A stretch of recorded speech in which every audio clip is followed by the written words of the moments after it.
박정희는 알루미늄 창틀에 이마를 기대고 창밖을 바라봤습니다. 매일 같은 풍경이었지만 오늘따라 더 공허하게 느껴졌어요. 아니, 공허한 건 창밖 풍경이 아니라 그녀의 마음이었죠. 어머니, 이것만 서명해 주시면 돼요. 아들 박도윤이 건넨 서류를 바라보는 정희의 눈에 옅은 물기가 맺혔습니다. 요양원 입소 신청서였어요. 평생을 바쳐 키운 아들이 이제는 그녀를 집 밖으로 내보내려 한다는 사실이 가슴을 무겁게 짓눌렀습니다. 도윤아, 내가 뭐가 그렇게 힘들게 했니? 정희의 목소리는 떨렸지만 도윤의 표정은 변함이 없었어요. 그저 바쁘다는 듯 시계를 확인할 뿐이었죠. 어머니, 우리도 힘들어요. 아이들 교육비에 대출금까지 감당하기 어렵습니다. 20년 전 남편 이성우가 갑작스러운 질병으로 세상을 떠났을 때 정희는 22살 아들을 혼자 키워야 했습니다. 밤낮 없이 일했어요. 식당에서 설거지를, 아파트에서 청소를, 시장에서 야채 다듬는 일까지. 도윤이 대학을 무사히 졸업하고 좋은 직장을 얻을 때까지 정희는 자신의 삶을 모두 내려놓았죠. 엄마 덕분에 대학 나왔다며. 그렇게 말하지 않았니? 도윤의 눈이 잠시 흔들렸지만 곧 단호해졌어요. 그건 그때 얘기고요. 지금은 상황이 다릅니다. 윤서영도 요즘 많이 지쳐 있어요. 정희는 며느리 윤서영을 떠올렸습니다. 처음엔 다정했던 며느리가 어느 순간부터 점점 차가워졌어요. 손주들과 놀아주는 것조차 간섭이라며 못마땅해 했죠. 식사 준비를 도우려 해도 어머니 방식은 너무 구식이라며 거절했고 집안일을 도우려 해도 그냥 쉬세요라며 멀리했어요. 알았다, 알았어. 내가 왜 이렇게 고집을 부리니? 그래, 서명할게. 정희는 떨리는 손으로 펜을 들었습니다. 한 획 한 획 이름을 써 내려갈 때마다 가슴이 무너져 내렸어요. 이제 70살 남은 삶을 낯선 요양원에서 보내야 한다는 생각에 눈물이 흘렀지만 재빨리 닦아냈습니다. 도윤 앞에서 약한 모습을 보이고 싶지 않았어요. 다 됐어요. 내일 아침 일찍 짐 싸서 준비해 주세요. 제가 9시에 데리러 올게요. 도윤은 서류를 서류 가방에 넣으며 매끄럽게 말했어요. 마치 오랫동안 준비해온 대사처럼 척척 나왔죠. 정희는 순간 아들의 얼굴이 낯설게 느껴졌습니다. 언제부터 저렇게 차가워졌을까요? 큰 회사에 취직하고 윤서영을 만나 결혼한 후부터였을까요? 아니면 더 오래전부터? 도윤아, 잠깐만.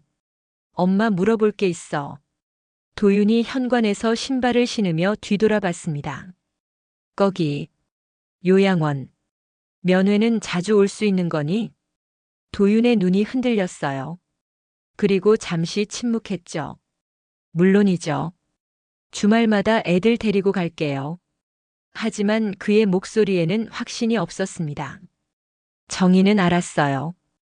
그건 지켜지지 않을 약속이라는 것을. 현관문이 닫히고 정희는 20년 동안 살아온 아파트를 둘러봤습니다.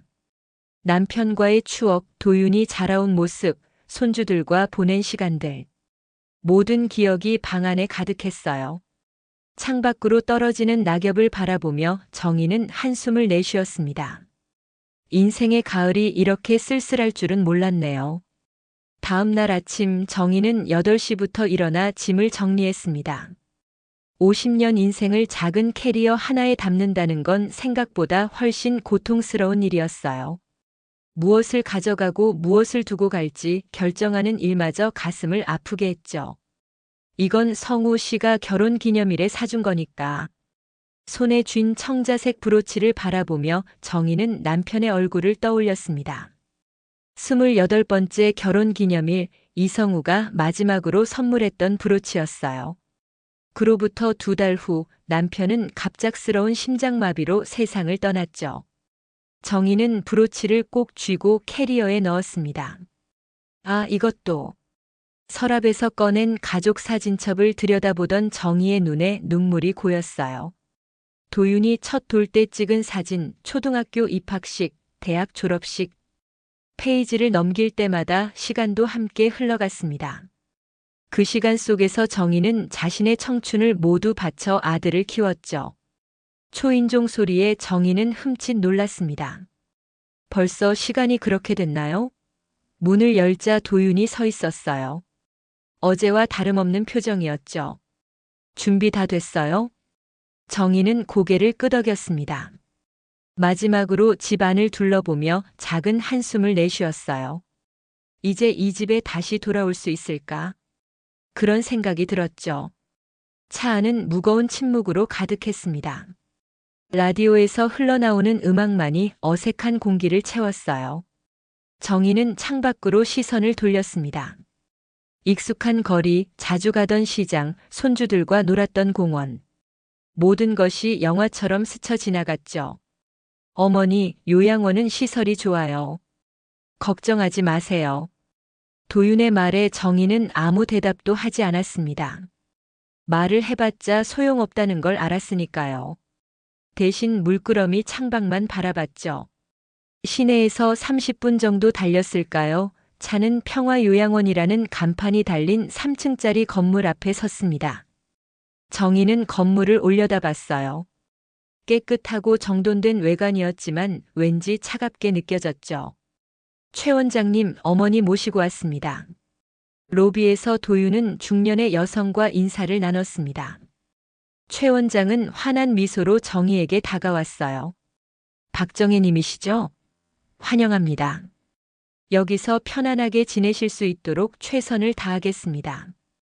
그 말에 정희는 쓴웃음을 지었습니다.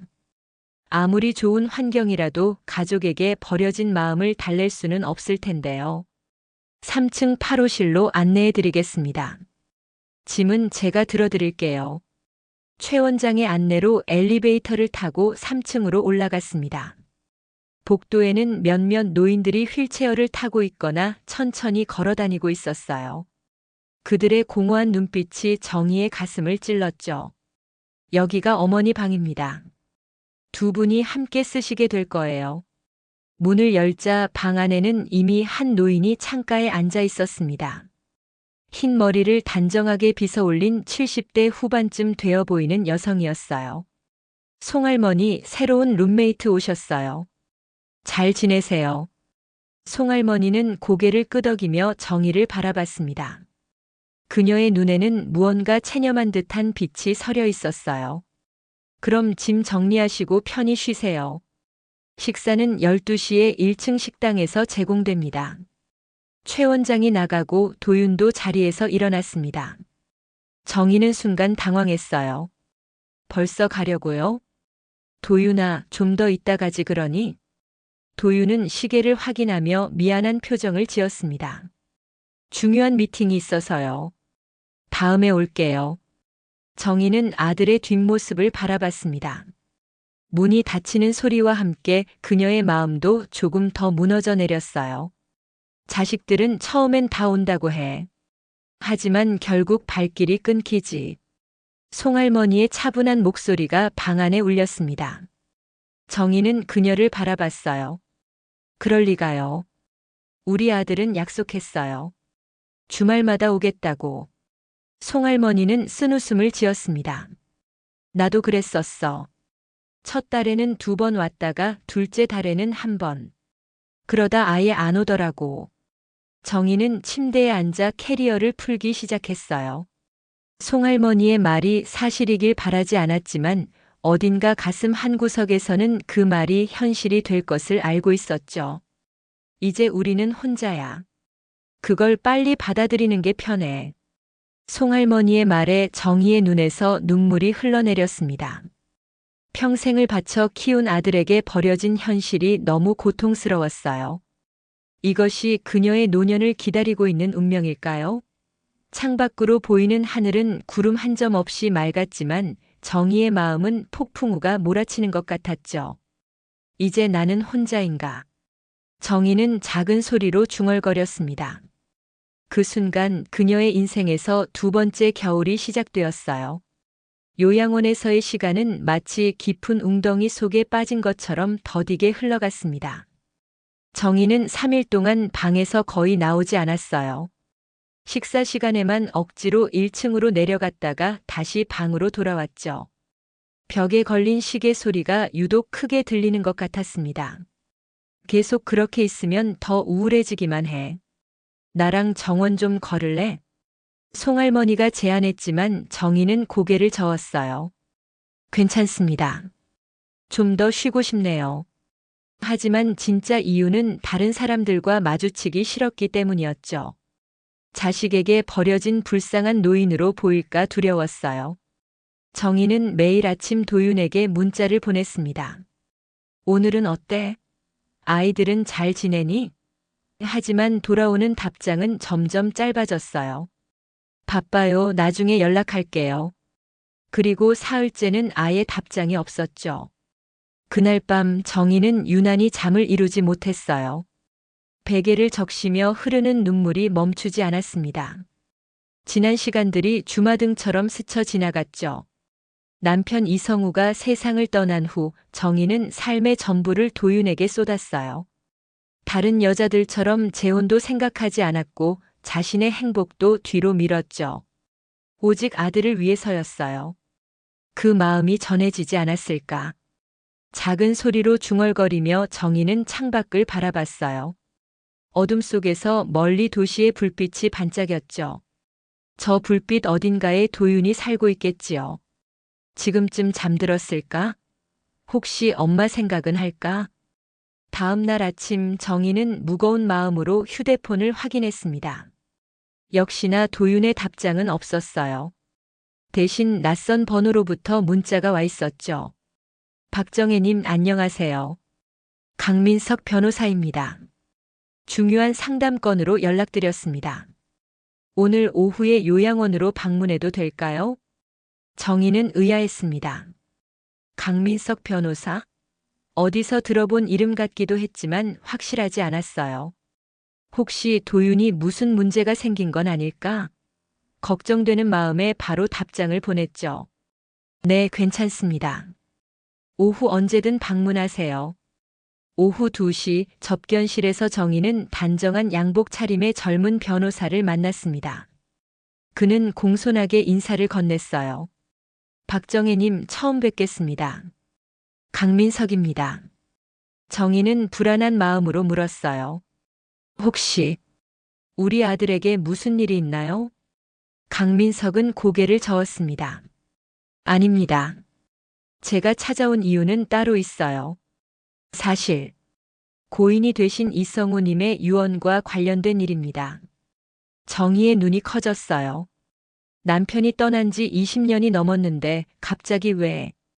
이성우님께서는 생전에 특별 신탁 계좌를 개설하셨습니다. 그리고 유서를 남기셨죠. 정희가 70세가 되면 이 계좌를 열어달라고요. 강민석은 서류 가방에서 서류 한 장을 꺼내 정희에게 건넸습니다. 남편의 필체가 분명했어요. 정희의 손이 떨렸죠. 정희야, 혹시 모를 때를 대비해서 이 돈을 마련했어. 우리 아들이 내 노후를 책임져주면 좋겠지만 그렇지 않을 수도 있으니까. 너의 인생 후반전은 내가 원하는 대로 살아. 평생 고생만 했으니 이제는 내 행복을 찾아. 눈물이 그녀의 볼을 타고 흘러내렸습니다. 이성우. 그는 이런 날이 올 것을 예상했던 걸까요? 계좌에는 현재 5억 원이 있습니다. 20년간의 이자가 더해진 금액이에요. 이 돈은 온전히 박정혜님의 것입니다. 정희는 믿을 수 없었어요. 5억 원? 평생 그런 큰 돈을 본 적이 없었죠. 남편이 어떻게 그런 돈을 모았는지도 의문이었습니다. 남편이 어떻게 이런 돈을? 강민석이 설명했어요. 이성우님께서는 재직 중이던 회사의 주식을 상당량 보유하고 계셨습니다. 그 주식이 크게 성장했고 또 생명보험금도 일부 투자되었죠. 그분의 선견지명이 대단하셨습니다. 정희는 한동안 아무 말도 할 수 없었어요. 머릿속이 복잡했죠. 남편은 떠나면서도 그녀를 위해 이런 준비를 했는데 정작 아들은 계좌 이전 절차는 제가 모두 도와드리겠습니다. 필요한 서류에 서명만 해주시면 됩니다. 정희는 천천히 고개를 끄덕였어요. 서류에 서명하는 그녀의 손은 여전히 떨렸습니다. 하지만 이번에는 슬픔 때문이 아니었어요. 설렘과 두려움, 그리고 새로운 가능성에 대한 기대가 뒤섞인 감정이었죠. 이제 어떻게 하실 계획인가요? 강민석의 질문에 정희는 창밖을 바라봤습니다. 요양원의 창문으로 보이는 하늘은 맑았어요. 왠지 남편이 저 하늘 어딘가에서 미소 짓고 있을 것 같았죠. 아직 모르겠어요. 생각할 시간이 필요합니다. 하지만 그녀의 마음속에는 이미 작은 불씨가 피어오르고 있었어요.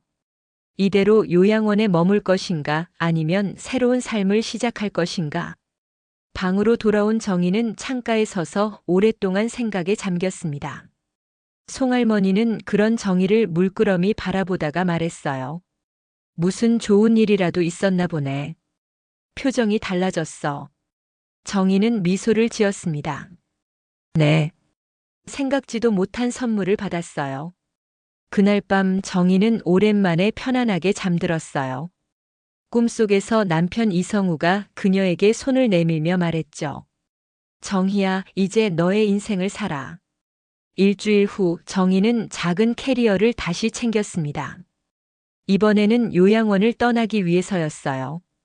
깊은 고민 끝에 내린 결정이었죠. 정말 나가실 건가요? 여기가 편하지 않으셨나요?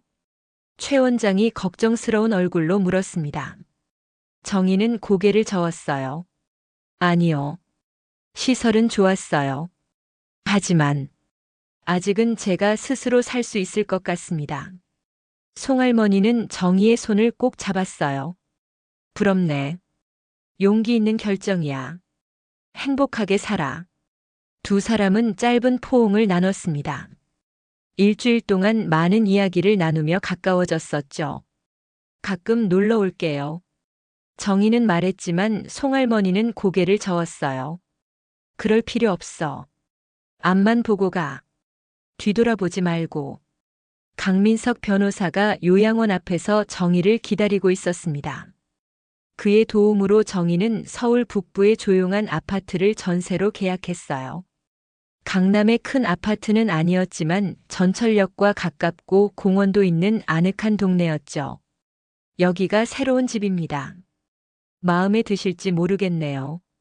강민석이 열쇠를 건네자 정희는 떨리는 손으로 받았습니다. 문을 열고 들어서니 햇살이 가득한 거실이 눈에 들어왔어요. 50평은 아니었지만 혼자 살기에는 충분한 25평 아파트였죠. 정말 좋네요. 고마워요, 변호사님. 강민석은 미소 지었습니다.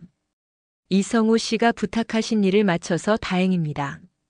그럼 이제 정혜 씨의 새 인생이 시작되는 거네요. 정희는 고개를 끄덕였어요. 그렇죠, 새 인생. 하지만 어떻게 시작해야 할지는 막막했습니다. 변호사가 떠난 후 정희는 빈집을 천천히 둘러봤어요. 벽은 흰색이었고 바닥은 밝은 원목이었죠. 창문으로는 작은 공원이 보였습니다. 햇살이 창틀에 비치며 따뜻한 기운을 전했어요. 이제 뭘 해야 하지? 정희는 가구도 없는 거실 한가운데 서서 중얼거렸습니다. 70년을 살아왔지만 처음으로 완전한 자유를 얻은 느낌이었어요. 설레기도 했지만 두렵기도 했죠. 다음 날 정희는 일찍 일어나 근처 가구점으로 향했습니다. 평생 검소하게 살아온 그녀에게 가구를 고르는 일은 쉽지 않았어요. 하지만 점원의 도움을 받아 차근차근 필요한 것들을 골랐죠. 이 소파는 어떠세요? 편안하면서도 세련된 디자인입니다. 정희는 푸른색 소파에 앉아봤어요. 생각보다 편안했습니다. 네, 이걸로 할게요. 그리고 저 화분도 함께 주세요. 창가에 놓인 작은 화분을 가리키며 정희가 말했어요. 이전에는 한 번도 식물을 키워본 적이 없었지만 이제는 해보고 싶었죠. 일주일 동안 정희의 집은 조금씩 채워졌습니다. 소파와 침대, 식탁, 그리고 작은 책장까지. 모두 그녀가 직접 고른 것들이었어요. 예쁜 그릇도 샀고 화분도 여러 개 드렸죠. 창가에 놓인 5개의 작은 화분들이 햇살을 받아 싱그럽게 빛났습니다. 이제 뭘 할까? 정희는 소파에 앉아 생각했어요. 아들 도윤에게 새 주소를 알려줘야 할까요? 하지만 그는 연락도 없었습니다. 심지어 정희가 요양원을 나온 것도 모를 거예요. 일단 나부터 챙기자. 결심한 정희는 컴퓨터를 켜고 인터넷을 검색했습니다. 근처 복지관에 대한 정보를 찾았어요. 다음 날 아침 정희는 용기를 내어 집 근처 복지관을 찾았죠. 안녕하세요. 처음 왔는데요. 혹시 프로그램이 어떤 게 있나요? 데스크에 앉은 젊은 여성이 환하게 웃으며 안내했습니다. 할머니, 요가 수업, 수채화 교실, 스마트폰 활용 강좌 등 다양한 프로그램이 있어요. 봉사활동도 같이 하실 수 있고요. 정희는 눈을 반짝였어요. 봉사활동이요? 네, 매주 화요일과 목요일에 지역 아동센터에서 아이들 공부를 봐주는 봉사가 있어요. 경력 많으신 분들이 참여하고 계세요. 정희는 고개를 끄덕였습니다. 평생 교사는 아니었지만 도윤이 공부할 때 많이 도와줬었죠. 아이들을 좋아했고요. 그거 신청할게요. 그리고 수채화 수업도요. 처음으로 자신만을 위한 선택을 했습니다. 남편을 위해, 아들을 위해 살았던 시간들과는 달랐어요. 오로지 박정희라는 사람을 위한 선택이었죠. 복지관에서 돌아오는 길, 정희는 잠시 공원 벤치에 앉았습니다. 가을 햇살이 따뜻하게 내리쬐었어요. 문득 남편 이성우가 그리워졌죠. 성우 씨, 잘하고 있는 걸까요? 바람이 살랑 불어 정희의 머리카락을 쓸어내렸습니다. 마치 남편이 대답하는 것 같았어요. 잘하고 있어, 정희야. 첫 봉사활동 날 정희는 긴장했습니다. 아이들 앞에서 무슨 말을 해야 할지 막막했어요. 하지만 곧 자연스럽게 아이들과 어울릴 수 있었죠. 할머니, 이 문제 어려워요. 초등학교 3학년 민수라는 아이가 수학 문제집을 들고 다가왔습니다. 정희는 미소 지으며 아이 옆에 앉았어요. 함께 풀어볼까? 천천히 생각해보자. 아이의 눈이 반짝였습니다. 정희는 그 순간 따뜻함을 느꼈어요. 누군가에게 도움이 된다는 건 이런 느낌이구나. 수채화 수업에서는 서툴렀지만 재미있었습니다. 붓을 들고 물감을 칠하다 보면 시간 가는 줄 몰랐어요. 점점 실력도 나아졌죠. 정혜 씨, 감각이 있으세요. 계속 그리시면 정말 좋은 작품이 나올 거예요. 강사의 칭찬에 정희는 쑥스러웠지만 기뻤습니다.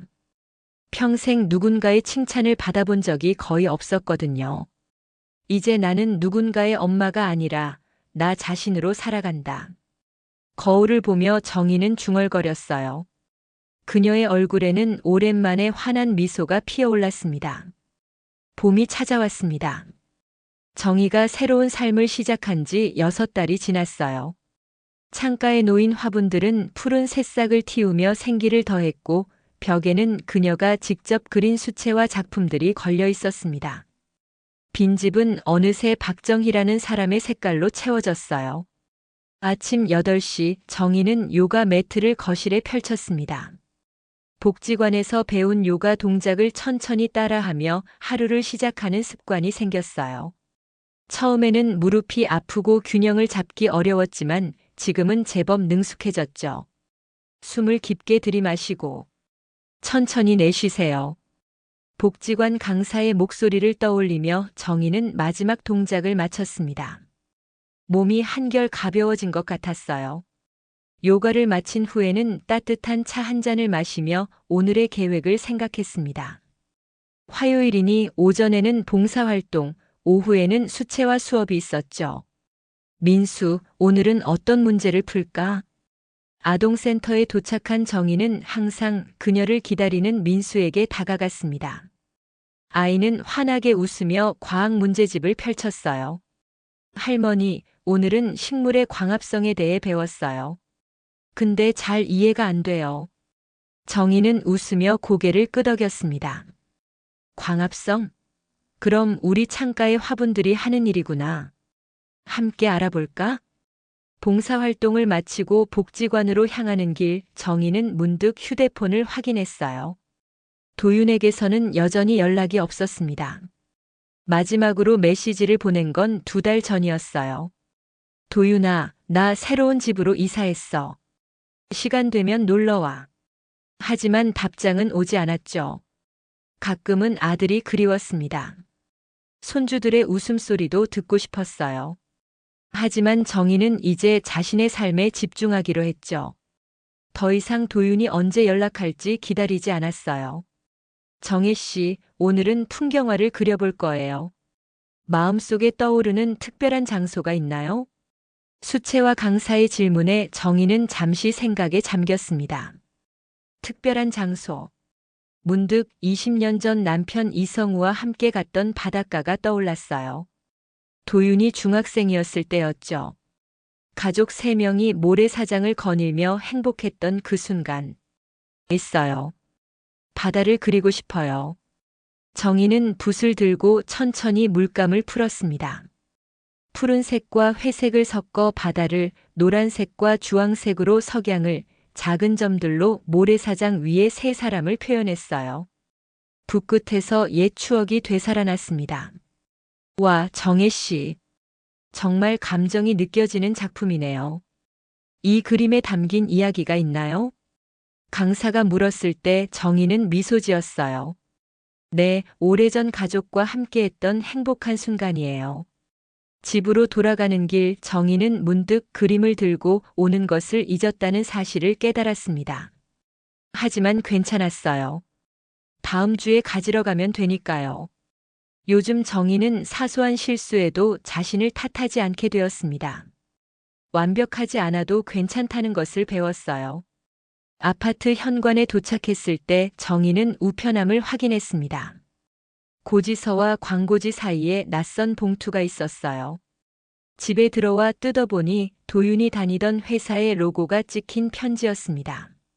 박도윤님의 퇴사 안내문. 정희는 편지를 읽으며 당황했어요. 도윤이 회사를 그만두었다고요? 언제? 왜? 궁금증이 가득했지만 물어볼 방법이 없었죠. 저녁을 준비하며 정희는 생각에 잠겼습니다. 도윤에게 무슨 일이 있는 걸까요? 아들이 걱정되면서도 한편으로는 자신에게 아무 말도 하지 않은 것이 서운했어요. 도윤은 정희가 요양원을 나와 새 삶을 시작한 것도 모르고 있을 텐데, 그렇다면 퇴사 사실도 굳이 알려야 할 필요가 없다고 생각했을까요? 내가 너무 집착하는 건가? 정희는 스스로에게 물었습니다. 아니야, 이제 나의 삶에 집중하자. 도윤은 어른이고 자신의 선택에 책임을 질 나이야. 자신을 다독이며 정희는 문득 텔레비전을 켰어요. 저녁 뉴스가 나오고 있었죠. 다음 소식입니다. 전 대기업 임원 박도윤 씨가 150억 원대 투자 사기 혐의로 구속됐습니다. 갑자기 화면에 도윤의 사진이 나타났습니다. 정희는 그 자리에 얼어붙었어요. 귀를 의심했죠. 박 씨는 지난해부터 지인들과 투자자들에게 허위 정보를 제공하고 거액을 모집한 혐의를 받고 있습니다. 투자금은 대부분 사적으로 유용된 것으로 밝혀졌으며 정희의 손에서 젓가락이 떨어졌습니다. 도윤이 사기? 어떻게 이런 일이? 믿을 수 없었어요. 화면은 법원으로 들어가는 도윤의 모습을 보여주고 있었습니다. 고개를 숙인 채 포토라인을 지나는 모습이었어요. 정희는 심장이 쿵쾅거리는 것을 느꼈습니다. 그 순간 도윤 뒤에서 걸어 나오는 또 다른 익숙한 얼굴이 보였어요. 윤서영이었습니다. 그녀 역시 구속된 것 같았어요. 피해자들은 박 씨 부부를 상대로 집단 소송을 제기할 예정이라고 밝혔습니다. 정희는 멍하니 화면을 바라봤습니다. 아들과 며느리가 사기꾼이 되었다니. 어떻게 이런 일이 벌어진 걸까요? 도윤이 어려서부터 착한 아이였는데 언제부터 잘못된 길로 빠진 걸까요? 마음이 복잡했지만 정희는 이상하게도 평온함을 느꼈어요. 만약 이 일이 6달 전에 일어났다면 그녀는 완전히 무너졌을 겁니다. 하지만 지금은 달랐어요. 도윤의 문제는 도윤의 것이었습니다. 정희의 인생은 정희의 것이었죠. 내일 어떻게 해야 하지? 정희는 생각했습니다. 아들을 만나러 가야 할까요? 하지만 도윤은 그동안 한 번도 그녀에게 연락하지 않았어요. 심지어 요양원에서 나온 것도 모를 텐데요. 창밖을 바라보며 정희는 깊은 숨을 내쉬었습니다. 달빛이 창가의 화분들을 비추고 있었어요. 그녀가 정성껏 키운 식물들은 이제 싱그러운 잎을 내고 있었죠. 내일은 내일의 해가 뜨겠지. 정희는 조용히 중얼거렸습니다. 그리고 잠자리에 들었어요. 비록 마음은 무거웠지만 흔들리지 않을 자신이 있었습니다. 그녀는 이제 스스로 설 수 있는 사람이 되었으니까요. 새벽 3시 초인종 소리에 정희는 잠에서 깼습니다. 누구지? 이런 시간에. 불안한 마음으로 현관으로 향했어요. 도어폰을 통해 보이는 얼굴에 정희는 숨을 멈췄습니다. 도윤이었어요. 창백한 얼굴로 초조하게 서 있는 아들의 모습. 정희는 천천히 문을 열었습니다. 도윤은 예전의 당당한 모습은 온데간데 없고 수척한 얼굴로 어머니를 바라봤어요. 엄마. 도윤의 목소리는 떨렸습니다. 울먹이는 듯한 음성이었어요. 어떻게 여기를 알았니? 정희가 물었습니다. 강민석 변호사님을 통해 알았어요. 엄마가 요양원에서 나왔다는 소식을 듣고. 도윤은 말끝을 흐렸어요. 정희는 아들을 안으로 들였습니다. 거실에 불을 켜자 도윤의 모습이 더 선명하게 보였어요. 수염이 자라 있었고 눈은 충혈되어 있었습니다. 고급 양복을 입은 모습이 아니라 낡은 점퍼 차림이었죠. 차라도 마실래? 정희가 물었지만 도윤은 고개를 저었어요. 시간이 없어요. 나 곧 경찰에 자수할 거예요. 정희는 소파에 앉았습니다. 아들이 무슨 말을 하려는지 짐작이 갔어요. 뉴스에서 봤단다. 어쩌다 그렇게 된 거니? 도윤의 눈에서 눈물이 흘렀습니다. 처음엔 작은 거짓말이었어요. 회사에서 실적 압박이 심했고 한 번만 숫자를 부풀리면 된다고 생각했는데 그게 눈덩이처럼 불어났어요. 서영이도. 우리 둘 다 욕심이 너무 컸던 거예요. 정희는 묵묵히 들었습니다. 아들의 변명 같은 설명이 그저 슬플 뿐이었어요. 서영이는 어디 있니? 도윤은 고개를 숙였습니다. 도망갔어요. 해외로. 나만 남겨두고. 그래, 결국 그런 사람이었구나. 정희는 속으로 생각했어요. 윤서영이 처음부터 진심으로 가족을 생각했다면 이런 상황에서도 함께 했을 텐데요. 엄마, 제발 한 번만 도와줘. 도윤이 무릎을 꿇었습니다. 내가 가지고 있는 마지막 희망이에요. 정희는 의아했어요. 내가 어떻게 도와줄 수 있겠니? 5억이. 보석금으로 내면 구속 집행을 피할 수 있어요. 나중에 꼭 갚을게요. 제발. 정희의 눈이 커졌습니다. 그래서였군요. 도윤이 찾아온 진짜 이유는 돈이었어요. 남편이 남긴 돈을 알고 왔다는 사실에 가슴이 아팠습니다. 도윤아. 정희의 목소리가 떨렸어요. 그 돈은 내 아버지가 나를 위해 남긴 거야. 알아요. 하지만 지금 절실해요. 엄마가 그 돈으로 뭘 하겠어요? 여기서 조용히 살면 되잖아요. 나는 감옥에 가면 인생이 끝나요. 도윤의 목소리가 높아졌습니다. 정희는 아들의 눈을 똑바로 바라봤어요. 그 눈에서 진심을 찾으려 했지만 보이는 것은 오직 절박함 뿐이었죠. 내가 날 요양원에 버렸을 때 그런 생각했니? 정희의 목소리는 조용했지만 단호했어요. 도윤은 놀란 듯 어머니를 바라봤습니다. 그건 엄마를 위한 거였어요. 좋은 시설에서 편하게 지내시라고. 정희는 쓴웃음을 지었습니다. 정말 그랬니? 아니면 내 삶에서 나를 치우고 싶었던 거니? 엄마, 지금은 그런 얘기할 때가 아니에요. 내 인생이 걸려 있다고요. 도윤이 소리쳤어요. 정희는 천천히 일어났습니다. 창가로 걸어가 창밖을 바라봤어요. 어둠 속에서도 화분의 실루엣이 보였죠.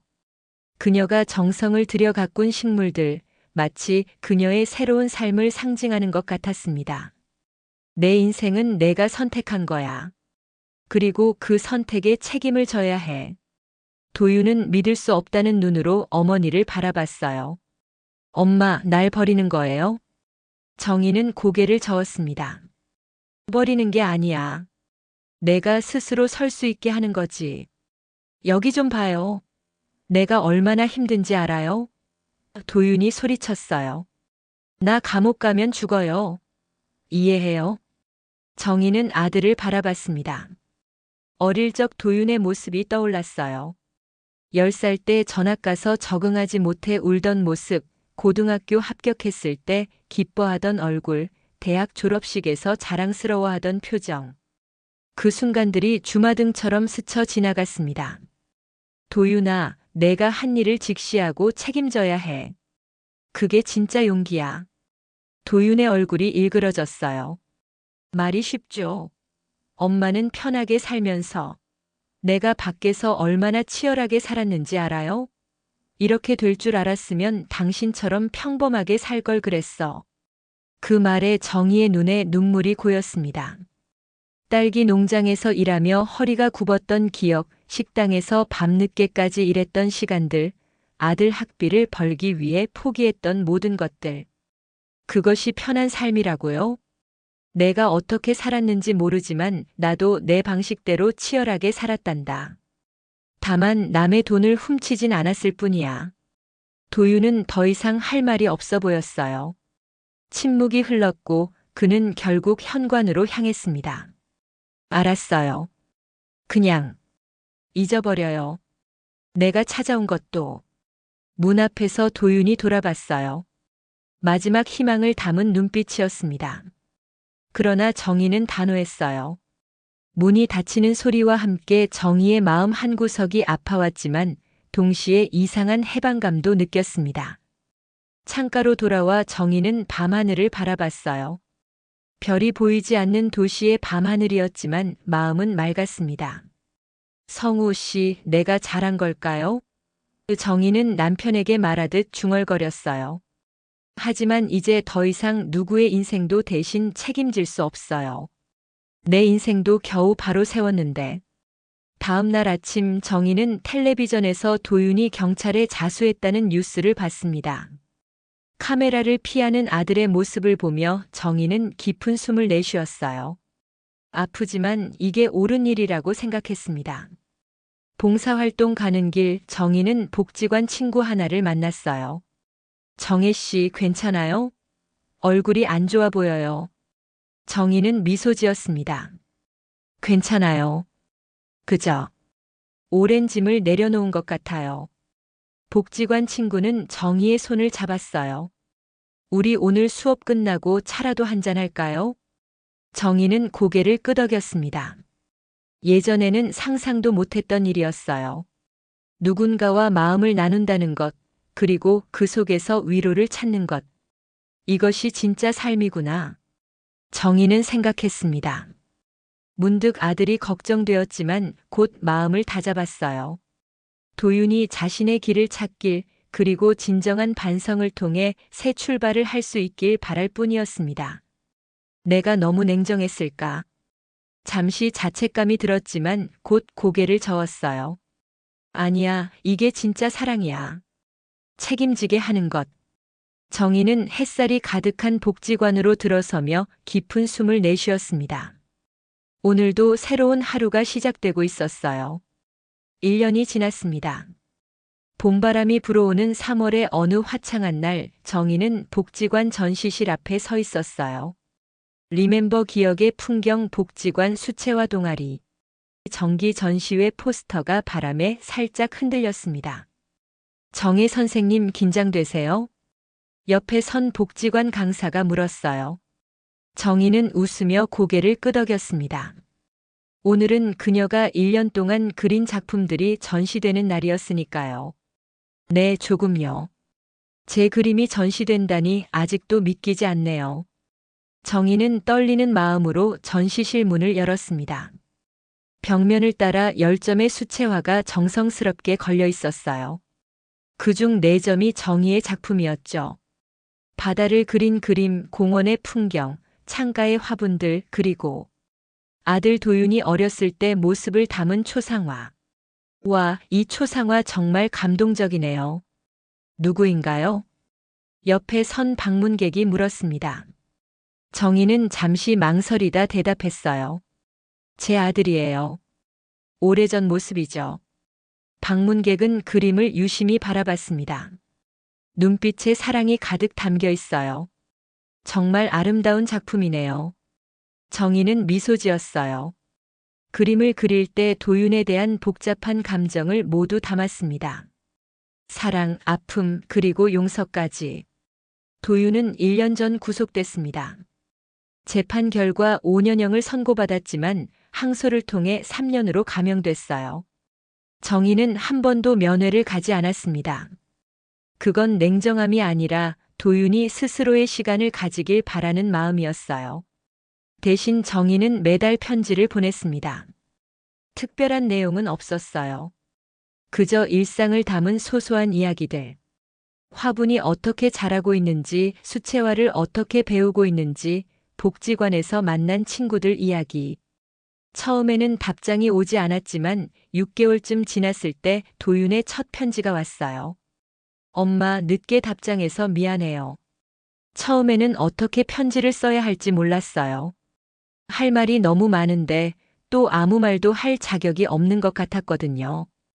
그 편지를 받고 정희는 오랫동안 울었습니다. 도윤의 진심이 느껴졌기 때문이었어요. 정혜 씨, 손님들이 오고 있어요. 준비해야죠. 복지관 원장님의 목소리에 정희는 생각에서 깨어났습니다. 전시장에는 점점 더 많은 사람들이 찾아왔어요. 대부분 복지관 회원들과 지역 주민들이었지만 가끔 낯선 얼굴도 보였습니다. 저기 있는 분이 정희님이세요? 낯선 방문객 한 명이 물었고 정희는 긴장한 채로 고개를 끄덕였어요. 그는 다가와 정중히 인사했습니다. 안녕하세요. 저는 서울미술협회에서 온 김현우라고 합니다. 선생님의 작품에 깊은 감명을 받았습니다. 정희는 당황했어요. 미술협회라니? 그저 취미로 시작한 수채화인데. 특히 이 초상화가 마음에 와닿네요. 삶의 경험이 묻어나는 붓터치와 색감. 정식 교육을 받으신 적이 있으세요? 정희는 고개를 저었습니다. 아니요. 1년 전에 복지관에서 처음 배웠어요. 김현우의 눈이 놀라움으로 커졌어요. 정말요? 대단하십니다. 다음 달에 열리는 시니어 아티스트 특별전에 이 작품을 출품해 보시는 건 어떨까요? 정희는 믿을 수 없었습니다. 자신의 그림이 다른 전시회에 출품된다니. 꿈만 같았어요. 정말. 제 그림이 괜찮은가요? 김현우는 확신에 찬 목소리로 대답했습니다. 네, 기술적인 면에서는 아직 발전할 부분이 있지만 감정을 전달하는 힘이 대단해요. 그게 진정한 예술이죠. 전시회를 마친 후 정희는 집으로 돌아가는 길에 공원 벤치에 앉았습니다. 마음이 벅차올랐어요. 1년 전만 해도 요양원에서 쓸쓸히 지내던 자신이 이제는 작품을 전시하고 인정받는 사람이 되다니. 휴대폰이 울렸습니다. 교도소에서 오는 전화였어요. 도윤이었습니다. 엄마 안녕하세요. 도윤의 목소리는 예전과 달랐어요. 더 차분하고 겸손했죠. 도윤아, 잘 지내니? 네. 엄마, 오늘이 전시회 날이었죠? 어땠어요? 정희는 놀랐습니다. 도윤이 그녀의 전시회 날짜를 기억하고 있었다니. 응, 생각보다 좋았어. 많은 사람들이 와줬고 내 그림도 칭찬받았단다. 정말요? 축하해요, 엄마. 진작 그림 그리는 걸 시작하셨으면 좋았을 텐데. 잠시 침묵이 흘렀습니다. 정희는 무슨 말을 해야 할지 고민했어요. 엄마. 내가 곧 모범수로 분류돼서 가석방 심사를 받을 수 있대요. 정희의 심장이 빠르게 뛰었습니다. 정말? 그렇구나. 나와도 엄마 집에 가도 될까요? 정희는 망설였어요. 아직 마음의 준비가 되지 않았습니다. 하지만 완전히 거절할 수도 없었죠. 도윤아, 천천히 생각해보자. 내가 먼저 안정적인 생활 기반을 잡는 게 중요할 것 같아. 네. 이해해요. 내가 너무 성급했네요. 다시 침묵이 흘렀습니다. 도윤이 먼저 말을 이었어요. 엄마, 그동안 정말 미안했어요. 요양원에 모셨던 것도 연락 안 했던 것도 다 내 잘못이에요. 정희는 깊은 숨을 내쉬었습니다. 이제 그런 얘기는 그만하자. 우리 모두 앞으로 나아가야지. 네. 그리고 엄마 서영이 소식 들으셨어요? 정희는 고개를 저었지만 도윤은 볼 수 없었겠죠. 아니, 어떻게 됐니? 필리핀에서 체포됐대요. 인터폴에 의해. 곧 한국으로 송환된대요. 정희는 말이 없었습니다. 윤서영에 대해서는 특별한 감정이 없었어요. 그저 도윤이 상처받지 않기를 바랄 뿐이었죠. 괜찮아, 도윤아. 넌 이제 홀로 설 수 있어. 네. 엄마 덕분에요. 그땐 이해 못했지만 지금은 알아요. 엄마가 그때 도와주셨다면 난 진짜 인생의 밑바닥을 몰랐을 거예요. 통화를 마치고 정희는 하늘을 올려다봤습니다. 석양이 아름다웠어요. 문득 도윤의 편지 한 구절이 떠올랐습니다. 이제야 깨달았어요. 엄마가 저에게 주신 사랑이 얼마나 큰지, 그리고 제가 얼마나 그것을 당연하게 여겼는지. 정희는 벤치에서 일어나 집으로 향했습니다. 시니어 아티스트 전시회를 위해 새 작품을 구상해야 했어요. 이번에는 어떤 그림을 그릴까? 머릿속에 여러 이미지가 떠올랐지만 가장 선명한 것은 햇살 가득한 창가의 모습이었죠. 그리고 그 창가에 놓인 화분들, 이제는 꽃을 피운 식물들처럼 정희의 인생도 비로소 꽃을 피우고 있었습니다. 집에 도착한 정희는 창가에 앉아 스케치북을 펼쳤어요. 붓을 들고 천천히 물감을 풀었습니다. 이제 그녀의 손끝에서 새로운 이야기가 시작되고 있었어요. 그것은 슬픔의 이야기가 아니라 희망과 재생의 이야기였습니다. 3년 후 정희는 73세가 되었습니다. 나이는 숫자에 불과하다는 말이 있지만 정희에게 이 숫자는 자랑스러운 여정의 기록이었어요. 오늘은 특별한 날이었습니다. 그녀의 세 번째 개인전 삶의 색채가 열리는 날이었죠. 정희 선생님, 이제 시작해도 될까요? 갤러리 큐레이터가 다가와 물었습니다. 정희는 고개를 끄덕였어요. 전시장 입구에는 많은 사람들이 모여 있었죠. 친구들, 제자들, 그리고 초대받은 손님들까지. 네, 시작하세요. 정희는 긴장된 마음으로 전시장 중앙에 섰습니다. 지난 3년간 그녀는 많은 것을 이루었어요. 첫 번째 전시회 이후 서울미술협회의 추천으로 여러 시니어 작가전에 참여했고 마침내 자신만의 화풍을 인정받았습니다. 이제 정희는 늦깎이 화가로 불리며 많은 노년층에게 영감을 주는 존재가 되었어요. 안녕하세요, 여러분. 정희가 말을 시작했습니다. 저의 세 번째 전시회에 와주셔서 감사합니다. 이번 전시의 주제는 삶의 색채입니다. 우리 인생에는 다양한 색깔이 있죠. 때로는 어둡고, 때로는 밝고, 때로는 복잡하게 섞여 있기도 해요. 제 그림들이 여러분의 마음에 작은 위로와 희망이 되길 바랍니다. 박수 소리가 전시장에 울려 퍼졌습니다. 정희는 그림들을 하나씩 설명하기 시작했어요. 모두 20점의 작품이 전시되어 있었죠. 첫 번째 구역에는 어두운 색조의 그림들이 있었습니다. 이별, 상실, 고독. 정희가 요양원에서 보낸 시간을 표현한 작품들이었어요. 이 시기는 제 인생의 겨울이었습니다. 하지만 겨울이 없다면 봄도 없겠죠? 두 번째 구역으로 이동했어요. 여기에는 조금씩 밝아지는 색감의 그림들이 걸려 있었습니다. 첫 번째 화분, 새로운 친구들, 아침 햇살. 정희가 새 출발을 한 시기를 담은 작품들이었죠. 마지막 구역은 가장 밝고 다채로운 색상으로 가득했어요. 꽃이 피다, 춤추는 빛, 내일의 약속. 최근 3년간의 행복한 시간을 담은 작품들이었습니다. 그리고 전시장 가장 중앙에는 특별한 작품이 하나 걸려 있었어요. 화해라는 제목의 대형 캔버스였습니다. 두 사람이 마주 보고 있는 모습을 그린 추상화였지만 자세히 보면 모자의 모습이란 것을 알 수 있었어요. 이 작품은 제 개인적인 이야기를 담고 있습니다. 용서와 화해의 여정이죠. 정의의 설명이 끝나자 다시 한번 큰 박수가 터져 나왔습니다. 이제 관람객들이 자유롭게 전시를 관람할 시간이었어요.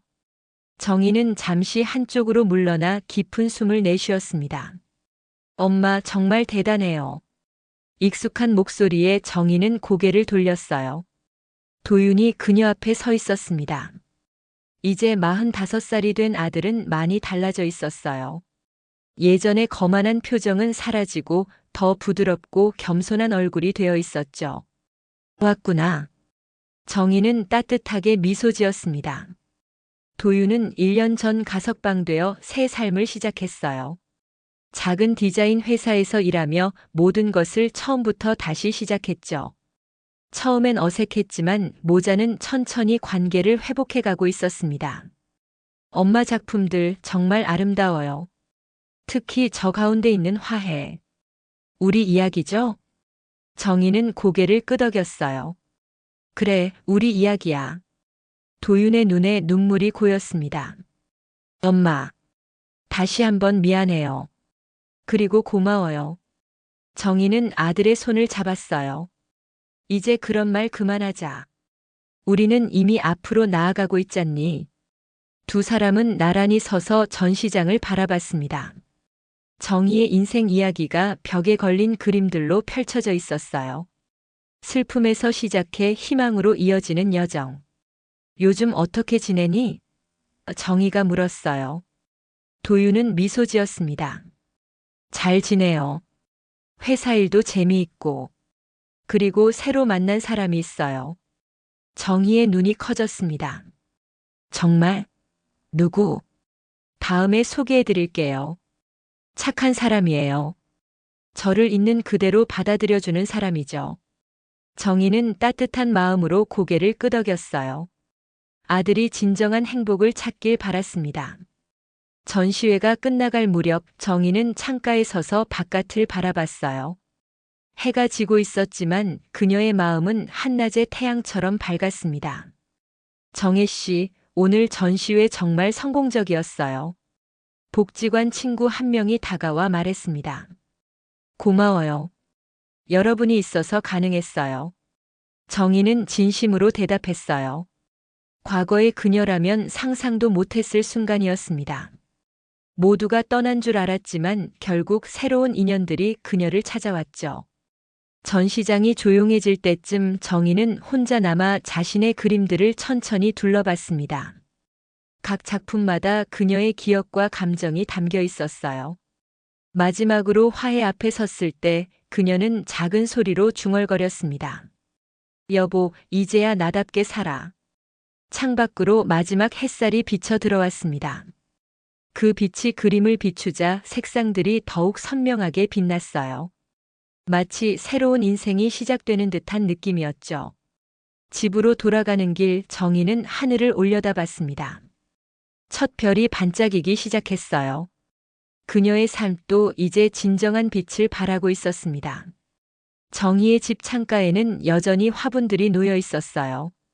처음 심었던 작은 식물들은 이제 훌쩍 자라 아름다운 꽃을 피우고 있었죠. 그것은 마치 정희의 인생과도 같았습니다. 늦게 시작했지만 결국 자신만의 아름다움을 찾아낸 여정. 거실 벽에는 남편 이성우의 사진이 걸려 있었어요. 정희는 사진을 바라보며 미소 지었습니다. 여보, 내가 해냈어요. 우리가 해냈어요. 창문을 열자 봄바람이 살랑 불어왔습니다. 정희는 깊게 숨을 들이마셨어요. 아직 인생은 계속되고 있었고 앞으로도 많은 색채가 그녀를 기다리고 있을 것이었습니다. 그리고 이제 정희는 두려움 없이 그 색채들을 마주할 준비가 되어 있었어요. 내일은 또 어떤 그림을 그릴까? 정희는 스케치북을 펼치며 생각했습니다. 창가에 앉아 연필을 든 그녀의 얼굴에는 평온함이 깃들어 있었어요. 이제 그녀는 자신의 인생을 온전히 자신의 방식으로 그려나가고 있었습니다. 햇살이 그녀의 얼굴을 비추며 마치 새로운 인생의 장이 시작되는 듯한 분위기로 이야기는 마무리됩니다.